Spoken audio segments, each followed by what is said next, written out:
I found the Sony Mavica camera at a garage sale for $10. It's really cool because instead of film or an SD card or something like that, it uses floppy disks. Came with the charger, and it also came with 2 full boxes of floppy disks. Of course, I was very curious and wanted to see what was on the floppy disks, and I came across this, the Bend Over Sisters.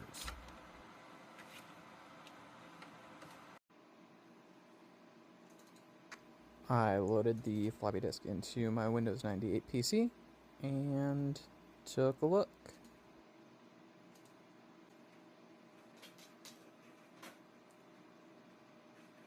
After a few minutes, all of the pictures loaded in, and I found what appears to be a drag show that this family